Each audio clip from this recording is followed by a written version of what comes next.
नमस्कार प्यारे बच्चों। आज हम लोग पढ़ने वाले हैं आयुर्वेद में संहिता, जो कि बीएमएस फर्स्ट ईयर के पॉइंट ऑफ व्यू से तो वेरी वेरी इंपॉर्टेंट है ही। साथ ही साथ जो भी बीएमएस सेकेंड प्रॉप है, थर्ड प्रॉप है, फाइनल प्रॉप है, सभी के लिए बहुत ही ज़्यादा इंपॉर्टेंट है कि संहिता के बारे में आप लोग क्या समझते हैं, संहिता को कितने पार्ट में बांटा गया है। तो हम लोग जो बीएमएस कर रहे हैं, कहीं ना कहीं हम लोग संहिता के बारे में स्टडी करते हैं। तो देखा जाए मोटा मोटे तौर पे संहिता को दो पार्ट में तोड़ा गया है। पहला है बृहत्त्रयी, दूसरे नंबर पे है लघुत्रयी। जैसा कि नाम है त्रयी, देखेंगे बृहत्त्रयी में त्रयी है और लघुत्रयी में त्रयी है। त्रयी का मतलब होता है तीन। तो देखा जाए बृहत्त्रयी में मुख्यतः तीन संहिताएं आती है। कौन कौन सी? चरक संहिता, सुश्रुत संहिता और वाग्भट संहिता। ठीक है ना। देखेंगे चरक संहिता यहाँ पर वैसे देखा जाए बहुत ही डिटेल में एक्सप्लेनेशन है, बट हम लोगों ने शॉर्टकट में आपको एग्जाम के पॉइंट ऑफ व्यू से दे आया है। तो देखेंगे चरक संहिता की बात करें तो चरक संहिता का जो काल है वो 200 ईसा पूर्व या बिफोर क्राइस्ट, जिसको बोलते हैं बीसी, 200 बीसी है। ठीक है ना। इसका काल ड्यूरेशन क्या है? 200 ईसा पूर्व है। अगर इसकी बात करें चरक संहिता के उपदेशकर्ता और उपदेष्टा कौन थे जिन्होंने प्रवचन दिया था? वो थे पुनर्वसु आत्रेय। पुनर्वसु आत्रेय, ध्यान रखिएगा। पुनर्वसु आत्रेय ने तो उपदेश दिया। तो उनके 6 शिष्य में कौन कौन से थे? अग्निवेश थे। 6 शिष्यों में अग्निवेश नामक जो शिष्य थे, उन्होंने अग्निवेश तंत्रम नाम से पुस्तक लिखी, उस संहिता को आगे बढ़ाया। अग्निवेश तंत्रम जब लिख गई तो ये सूत्र रूप में थी। अब इसको थोड़ा सा और इजी और आसान तरीके में जानने के लिए प्रतिसंस्कर्ता के रूप में आचार्य चरक आए। आचार्य चरक ने अब यहाँ पर अग्निवेश तंत्र में थोड़ा सा काम किया और उसको और प्रतिसंस्कर्ता के रूप में जाने जाते हैं। और उसके बाद जब चरक ने उसको अग्निवेश तंत्र में कुछ चेंज किया, जो संहिता जो सामने आई, अब उसमें दृढ़ बल, जिन्होंने चरक संहिता को पूरक के रूप में जाना जाता है। तो यहाँ पर हम लोग को ध्यान देना है कि चरक संहिता में जो चरक है उनका क्या रोल है? चरक संहिता में चरक है वो प्रतिसंस्कर्ता के रूप में है। ध्यान दीजिएगा, चरक संहिता में चरक कौन है? प्रतिसंस्कर्ता के रूप में है। चरक क्या है? लेखक नहीं है, प्रतिसंस्कर्ता है। उसके बाद देखेंगे सुश्रुत संहिता, जो सेकंड नंबर में संहिता आती है। सुश्रुत संहिता का काल पूछाता है।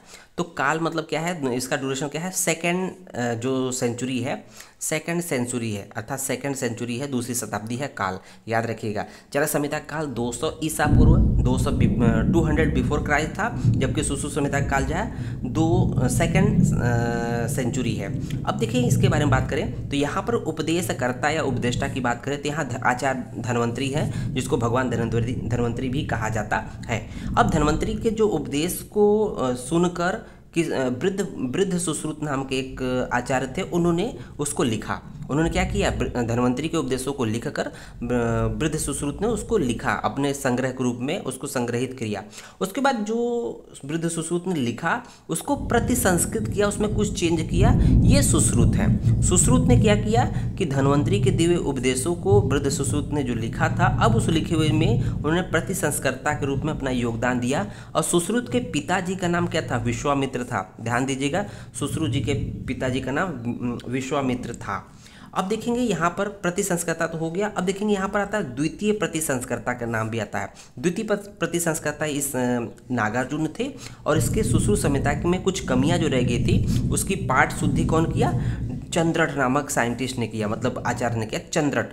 तो ध्यान दीजिएगा, ये कई स्टेजेस में है, जिसको हम लोग को विशेष तौर से ध्यान देंगे। सुश्रुत संहिता में जो सुश्रुत है वो प्रतिसंस्कर्ता के रूप में जाने जाते हैं। अब देखेंगे तीसरे नंबर पे वाग्भट संहिता। वाग्भट संहिता मुख्यतः दो पार्ट में टूट जाती है।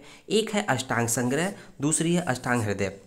लेकिन देखेंगे अष्टांग संग्रह का जो काल है 6ठी शताब्दी है, अष्टांग हृदय का काल 7वीं शताब्दी है, 7th सेंचुरी है। इसलिए 6ठी शताब्दी के काल थी। इसके जो लेखक हैं, रचयिता हैं, राइटर हैं, उनका जो लेखक कौन है? वृद्ध वाग्भट। तो वाग्भट तो है, लेकिन वृद्ध वाग्भट, क्योंकि ये 6वीं शताब्दी के हैं। और अष्टांग हृदय के जो लेखक है उनका जो काल है वो 7वीं शताब्दी है, इसका मतलब नए हैं, तो सिंपल वाग्भट। तो ये है आपके वाग्भट संहिता, अर्थात अष्टांग हृदय के जो 7वीं शताब्दी है उसके लेखक वाग्भट है। अब आते हैं हम लोग लघुत्रयी पे। लघुत्रयी भी तीन इसमें मुख्यतः संहिताओं की हम लोगों ने इंक्लूड किया है। पहले नंबर पे माधव संहिता है, दूसरे नंबर पे शारंध्र संहिता है, तीसरे नंबर पे भाव प्रकाश है। देखेंगे माधव निदान संहिता जो है उसका काल होता है 7वीं शताब्दी। देखेंगे यहाँ पर वाग्भट वाला 7वीं शताब्दी कंप्लीट होता है, उसके बाद तुरंत लघुत्रयी का नंबर आ जाता है। माधव निदान का जो काल है, जो समय है, 7वीं शताब्दी है बच्चों। उसके लेखक कौन थे? माधव है, तो माधव मिश्र थे। कौन थे? माधव मिश्र। माधव निदान के लेखक माधव मिश्र थे। इनके पिताजी का नाम आपको बताना है। उम्मीद करते हैं आप इसको ढूंढ कर बताएंगे।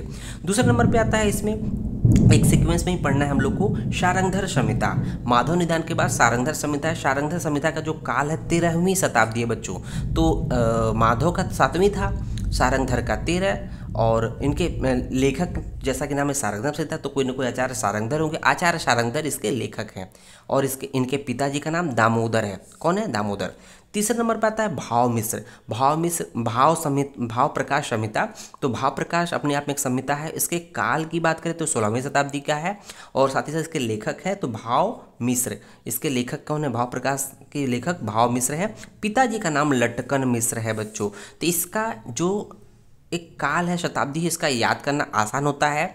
7, 13, 16। तो देखेंगे 7/13/16, तो ये याद रखेंगे। इसका मतलब एक तरह से माधव निदान, शारंगधर संहिता, भाव प्रकाश, ये इस तरह से सीक्वेंस में आ जाता है। उम्मीद है ये वीडियो आपको बहुत ही पसंद आया होगा।